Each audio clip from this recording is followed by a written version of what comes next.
Hey everybody, MotoPoet59 here. I'm talking a little bit about all this talk about defunding police departments. I don't care what anybody says. I know there are people out there that are saying, well, what they actually mean is to take the funding of the police and move it around to help neighborhoods of color and whatever other bullshit they're saying. That's not what these protesters, these actual protesters, that's not what they're talking about. There may be small pockets of organization that are talking about defunding police departments, but what these protesters are talking about is getting rid of them. We've already had this precinct in Seattle that shut completely down.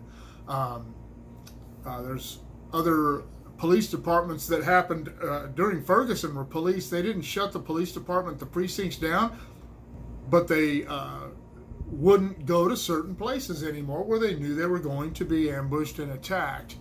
I don't understand this. That's because I'm rational. These protesters, these Black Lives Matter people, these black protesters, these hip, slick, and cool white people that are there so they can be part of it and support these people. Hey, if they're the hip, slick, and white people that are actually part of an organization that is actually trying to change the way things work, okay.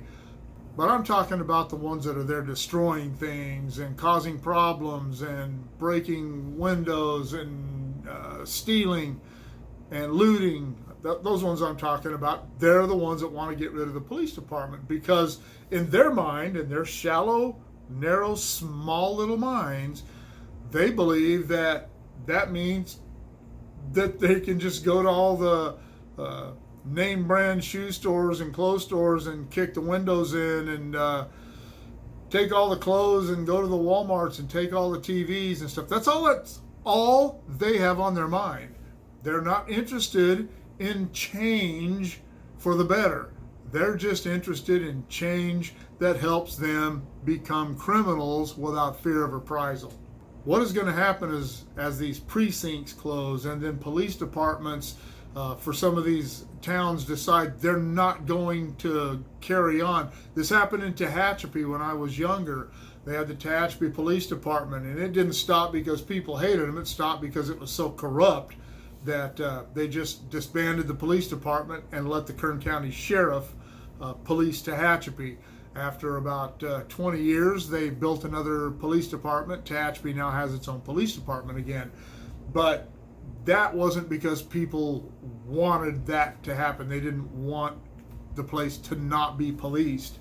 What's happening now, these people don't want these places to be policed. And when they cease to be policed and these people think that they're just going to start waltzing in and doing this, and if they want to beat somebody up or drag some white person or some Mexican person or some Asian person or Indian person out of their car and beat the shit out of them or jack their car or whatever, what's going to happen is these people are nothing. They're nothing. They're cowards. They won't face anybody on their own. If there's not 100 of them, they're not going to say or do anything. They're not brave. They're not courageous. They're not making a stand. They're just being idiots.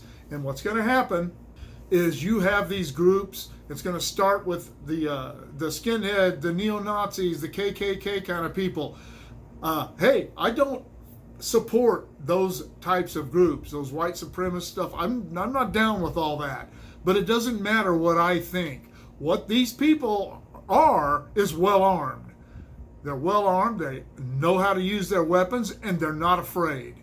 And they're going, when this shit hits the fan, you watch. These people are going to go in there and they are going to start killing people. And there's going to be nothing anybody can do about it. Because there won't be any cops. And then what are all these people going to do? They can cry racism all they want, but they're going to be dead. And these neo-Nazis, these white supremacists, they don't care if they're killing women or children or old people. They don't care. They don't like black people. They don't like anybody. It ain't just blacks, but it's not the Mexicans. It's not the Asians. It's not the Indians. It's not the Native Americans. that are out there causing all these problems. It's black people. Hey, you know me, I don't have a problem with black people, but I have a problem with people who behave the way these BLM people are behaving right now. And they're black. And if you're one of the white people that are associated with them, if you think those skinheads and neo-Nazis won't kill you too, you have got another thing coming. If you support the things they don't like, you are their enemy. That's the way they look at that. They don't care. I have never been involved with any of these groups, but I've known some of these people peripherally, and they're dangerous people. They're not afraid of the law. When it comes to what they see as their duty to protect the United States of America, right or wrong, morally, they don't fear the law. These people who are out rioting right now and breaking windows and stealing Nikes and walking out of Walmarts with TVs and stuff, that's the extent of their criminal mind. You think the Crips and the Bloods are going to get involved in any of this shit? You think the black street gangs care about this? This isn't their thing. They don't give a rat's ass about any of this. They're not political. They don't care. You get in their way, it doesn't matter what color you are, they're going to whack your ass. So you're not going to have them really to protect you. And even if you did, these thug-ass gangs, they're no match for these white supremacists that have individual arsenals and hundreds of thousands of rounds of ammunition. These people could start a war and win it against pretty much anybody but the military. But when this war starts, when the fighting starts, it's not going to go well for these protesters because they're not warriors. These right-wing nutcase white supremacist groups, they are warriors. And they're not the kind of warriors that I want to associate with. But as I said, what I want or what I think or what I like is irrelevant.